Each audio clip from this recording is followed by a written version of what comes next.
はいどうも、ストックロックです。 USB Type-C ケーブルの信者と言っても過言ではないぐらい Type-C ケーブルをこよなく愛しているんですけど、今回はですねマグテームさんから絡まない USB Type-C のケーブル、こちらをね提供していただきました。で今回ね違うタイプでこうやって2種類提供していただいたんですよね。でこっちはね、データ転送が速いタイプ、こっちはね 240W に対応しているってことで、高速充電だったり、それこそいつも紹介しているような工具に使えるようなケーブルになっております。これね実は前から気になってたんですよ。ただねちょっと高いんですよね。 USB ケーブルのくせに3000円とかするんで、ちょっとお高めのコードではあるんですけど、それでも魅力を感じてしまう Type-C 信者にとっては魅惑のケーブルになっております。で今ちょっと気づいたんだけど、なんかもうこの時点でねちょっと磁力を感じてるんですよね。若干磁力感じますね。まあいいや、とりあえずね両方開けてみたいと思います。いやマジでねこれはね前から気になってたんです。いつもはね Type-C ケーブルなんてあんまり紹介するジャンルではないのかもしれないけど、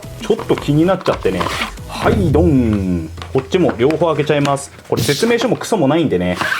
はい、ということでこの2本のケーブルですね。ケーブル自体にねめっちゃ高級感ある。すごい高級感ないですかこれ。めっちゃ質感いいっすね。でこの差し込み口も特に太くもなく細くもなく、ちょっと参考までに僕がいつもハンダゴテで使っている Type-C のケーブルですね。はい、これユーグリーンさんのやつなんですけど、はい、これと比較してみましょうか。まずねケーブルの太さはね結構太いですね。 1.2 倍ぐらいちょっと太めの USB ケーブルになります。このユーグリーンのやつよりは差し込み口がちょっと小さいかな、若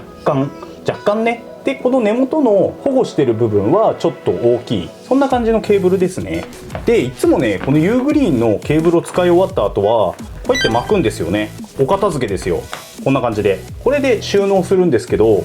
はい、こんな感じになりますよね。これダラダラダラっとこれをねこいつは解消してくれますと。で使う時はね当然こうやって伸ばして使うんで、そのままポンってやったらこんな状態になりますけど、これをね巻いていく、くるくる巻いていくとどうなるかというと、こ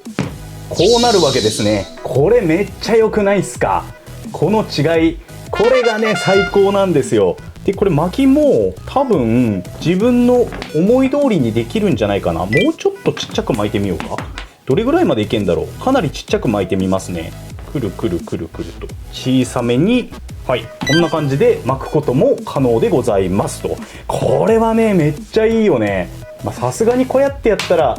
こんな感じでほどけてくるけど、それでもこのまとまりようですよ。すげえいいと思います。で次にこの大きい方を見てみますか。データ転送に特化した方ですね。これはねさらに太いですよ。さっきのも太かったんですけど、さらにね 1.23 倍ぐらい太いかな。これねユーグリーンの方と比べるともう1.5 倍ぐらい太いかなっていう印象ですね。ただこんな極太なケーブルもくるくるくるくると、はい、くるくるくるくるくるっとするだけでパンとまとまると。でこのマグテームさんってこの技術で特許取ってるんですよ。それもあってねちょっとプライスは高めに設定されてるんですけど、それでもねかなり魅力ありますよねこれはね。で今回 1.5m っていうちょっと長めのケーブルにしてみたんで、これぐらいのね巻きの厚さが出ちゃうんですけど、もしね持ち運びがメインでもうちょっとちっちゃい方がいいってことであれば 1m ぐらいのケーブルを買ってもらってもいいのかなと思います。そしたらかなりコンパクトにまとまりますね。それか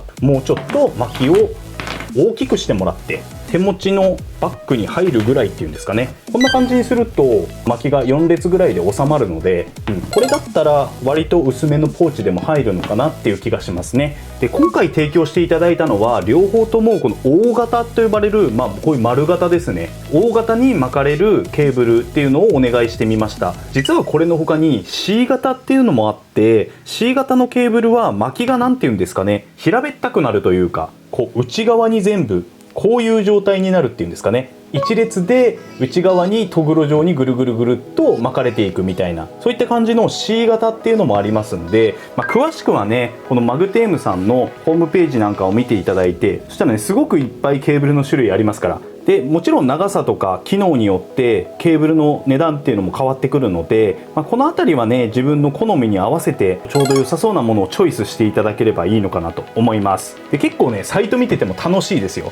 ということでせっかくなんでね、今回ちょっとスマホの充電ぐらいはしてみようかなと思いますんで、これね 100W の USB の充電器なんですけど、スマホ変なの表示されてねえよな、大丈夫だよな。で先ほどこの細い方が 240W、 この太い方が 100W っていうことで紹介したんですけど、まあね、このスマホの充電だったら別にこのデータ転送に特化した 100W のケーブル、こちらを使ってもらっても何ら問題はないと思います。